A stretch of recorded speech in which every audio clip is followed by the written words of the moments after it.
Hello guys! Welcome sa ating channel, OFW in UK.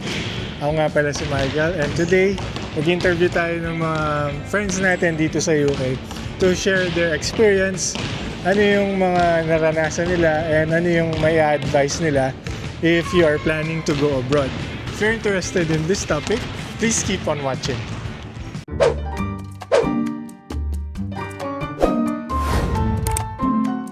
Hello guys! Welcome to OFW in UK. So kasama ko nga pala today is yung mga tropa dito sa UK. Hi po, John, David. Prince Kevin Kaderma from Antique. Yun.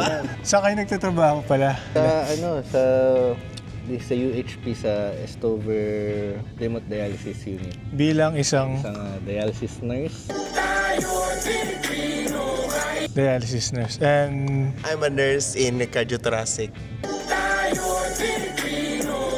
bakit pinili nyo yung UK? So before you answer that question, ano muna, brief story muna kung saan kayo before bago kayo nagpunta dito sa UK. Nagtatrabaho ko before sa Middle East, sa Saudi for 7 years. Then, yun, nag-decide kami ng wife ko na lumipat dito nung nagka-baby na kami. Due to, mas family-friendly yung environment dito. Unlike sa... Although maganda rin naman sa Middle East, pero much more, mas maganda yung opportunity dito for family. Sa Saudi, nag-start ako doon as IV therapy nurse. Then, work as a ward nurse for 6 years. Nung nag-transfer na ako dito sa UK, I started na stroke unit nurse for a year. Tapos yun, transfer ako sa dialysis nurse.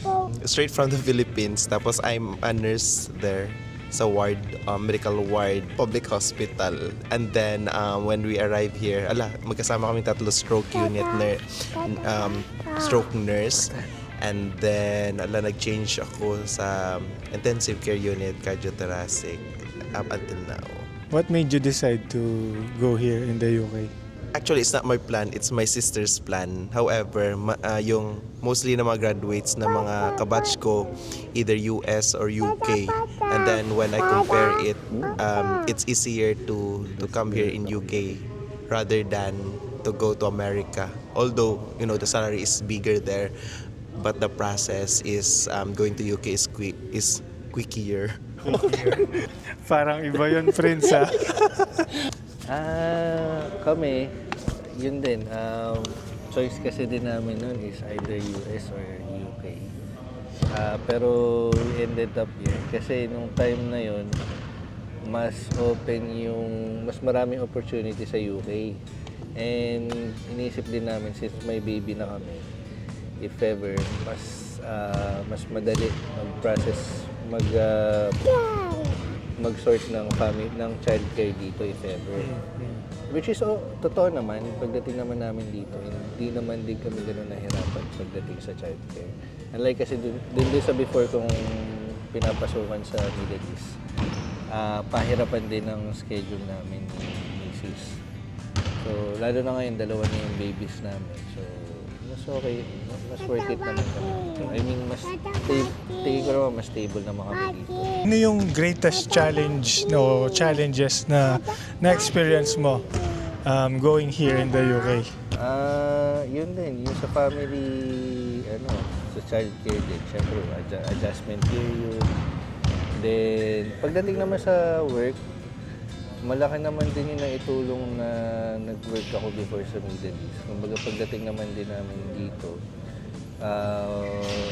although syempre mag-aaral ka pa rin, pero mas tingin ko mas prepared, mas marami kang knowledge pagpasok mo sa ospital. Kasi unlike kung sabihin natin na fresh grad or galing ka Pinas, pagdating mo sa syempre maraming challenges yan. Unlike bukod sa ospital, syempre may may challenge sa mental health mo, mga ganon.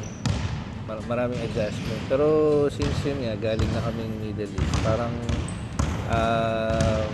madali na lang din nakapag-adjust. At first yung OET kasi dapat kailangan mataas score mo, and then yung yung sa IOM. Kasi I work in isolation ward, mostly patient namin doon, mga TB cases, mga MDR, XDR, ganyan. Pero thank God, it was negative. And then, while dito naman sa UK, mostly yung protocol nila, yung pathway is quite different from what we use in the Philippines. Although hindi naman na literal na very different, pero somehow iba siya kasi in the Philippines we're following US, ganyan. Oo. And then yung yung language barrier. Kasi Language barrier, yeah. I thought it's like English yan. Dapat kailangan dapat ward. Kinorek ko ng patient ko. Sabi ko, you're going to the ward later. Tapos sabi niya, where? I said ward. Sabi niya, no, it's ward. Sorry. Ano yung rewards nung pagpunta mo dito o nyo dito sa UK? Sa akin yung reward is yung work-life balance, unless gahaman ka mag-duty. Like me. Pero yung work-life balance nila dito, and then yung leave, medyo marami yung leave nila. And then yung support sa staff, and you have the privilege and opportunity to experience na mag-travel dito sa UK, kahit sa UK muna. And then the people where we are working right now, or yung county namin dito sa South Wales, sa Southwest England, mostly yung mga tao dito mabait, laid back, ganyan, which is very good. Yung reward, syempre sa work-life balance talaga, yun talaga yung number one. Then, yun nga, kung gusto mo kumita, syempre, magbabank shift ka, OT shift, pero option naman yun. I mean, di naman siya, for us, parang, kasi nagtatrabaho rin naman si Mrs. as a nurse, parang carry naman namin dalawa kahit hindi kami mag-OT, tapos may dalawa kami anak. Unlike siguro sa ibang place, medyo challenging din. Pero yun, ano pa ba? Rewards, yun, maraming leave. Saka if ever na kailangan ka sa bahay or may emergency, hindi ka naman mahirapan talaga na magpahanap. Unlike syempre sa atin sa Pinas, kailangan 50-50 ka muna. Huwag ka payagan. Pero dito never naman nangyari yun. Saka hindi mo naman kailangan i-explain masyado yung sarili. Ano yung message nyo para sa mga fellow nurses natin na nag-aspire mag-abroad? Hindi man dito sa UK, pati na rin sa ibang panig ng mundo. Ako siguro, just keep on thriving. Although sa ngayon kasi syempre, marami kayong mababalitaan na parang hindi open sa mahigpit sa mga immigration, ganyan. Pero it's just a cycle naman. At the end of the day, kailangan ng lahat ng tao ng healthcare. So, hindi man sa ngayon, pero eventually mag-open din yung mga opportunities sa inyo. And hopefully makarating din kayo dito, and kung saan nyo mang gustong place makapunta.